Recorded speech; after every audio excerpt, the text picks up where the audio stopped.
préférons la liberté dans la pauvreté à l'opulence dans l'esclavage. Parmi ceux qui sont là, beaucoup sont venus avec générosité. De ce monsieur Sékou Touré, on en a longtemps parlé. Je ne le connais pas, je voudrais le voir. Qu'est-ce que c'est? Beaucoup sont venus en répondant à votre invitation. Et beaucoup se posent la question, quel est cet homme? Je voudrais vous mettre à l'aise. Cet homme est un fils de la Guinée. Cet homme est un être simple qui a commencé la vie à 17 ans, qui n'a bénéficié que de l'enseignement primaire. Cet homme a été brimé tout jeune. Un arrêté interdisant au secteur public et privé de lui donner un emploi.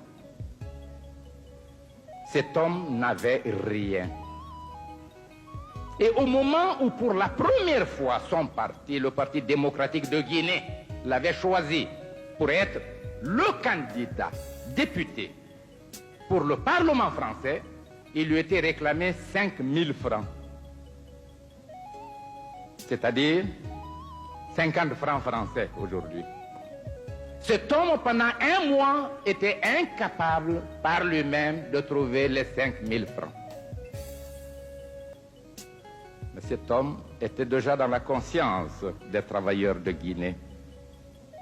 Il assumait les fonctions de secrétaire général de l'Union territoriale des syndicats.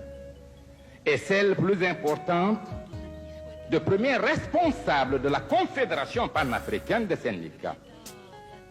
Cet homme n'a pu obtenir les 5 000 francs que lorsque les dockers de Conakry ont appris l'incapacité du candidat à se faire inscrire, faute d'argent, avait donc organisé une souscription pour amener les 5 000 francs. Je suis le fruit de mes frères et de mes sœurs. Et les femmes de Guinée ont pris position pour cet homme, unanimement. Et je ferai de telle sorte qu'elles n'aient jamais regretté leur mobilisation. C'est pourquoi dans notre ligne, dans notre programme, l'émancipation de la femme n'est pas prévue comme un acte de solidarité, mais comme une obligation. Il s'agit davantage de l'émancipation de l'homme qui brime et exploite la femme que celle de la femme. Voilà notre conception et nous la traduisons systématiquement dans toute la législation depuis que nous sommes indépendants. Et vous pouvez voir à l'université, à toutes les écoles, nous exigeons l'égalité de chance.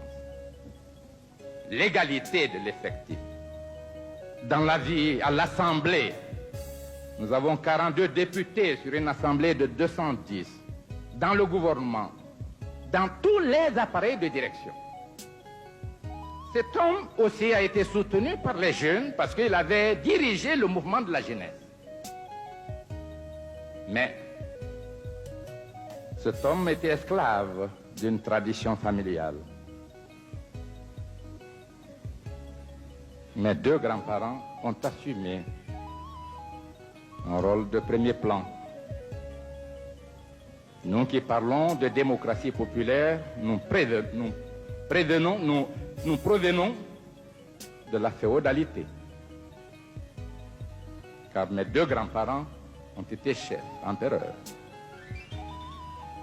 Les deux sont morts en exil. L'un à Madagascar, l'autre au Gabon.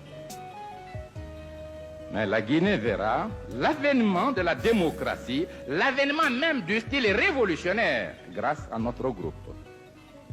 Et ce sont des options sincères.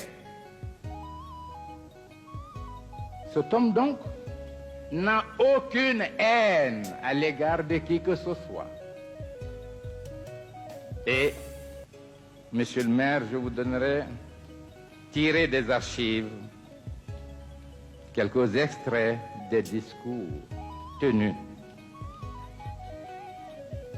lorsque le général de Gaulle, président de la République française, était venu à Conakry. Nous avons tout fait, mais l'incompréhension était totale.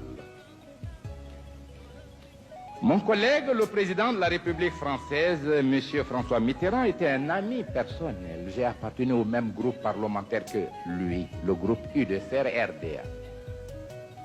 M. Félix Houphouët-Boigny était notre président, mais j'étais vice-président du Rassemblement démocratique africain, le premier leader syndicaliste de l'Ouest africain.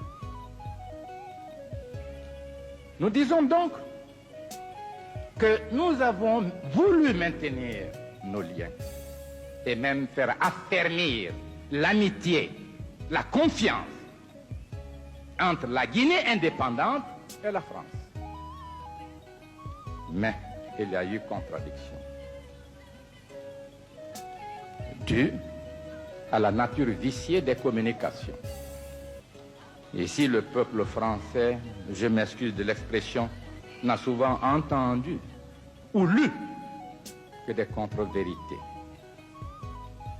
Ah, si je pouvais ici être considéré comme l'homme, le militant, sur une place publique, avec n'importe quel homme, discutant devant le peuple français, de n'importe quel thème, de n'importe quel sujet, j'aurais été plus heureux. Parce que j'aurais abandonné le protocole et j'aurais pu clamer certaines vérités.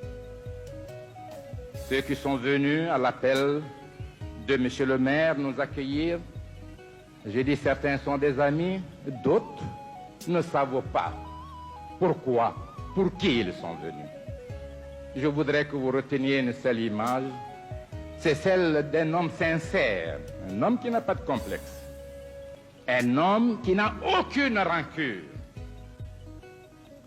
Et souvent, à l'extérieur de l'Afrique, l'image que l'on a de l'Afrique, c'est cet homme mendiant, assis au carrefour de la rue ou devant une mosquée avec les mains tendues pour recevoir l'aumône. Et même ceux qui, par générosité ou par compréhension de la nécessité de l'aide, apportent cette aide, ils la font souvent dans des formes blessantes. Nous disons, quant à nous, l'histoire, ce n'est pas une course de vitesse.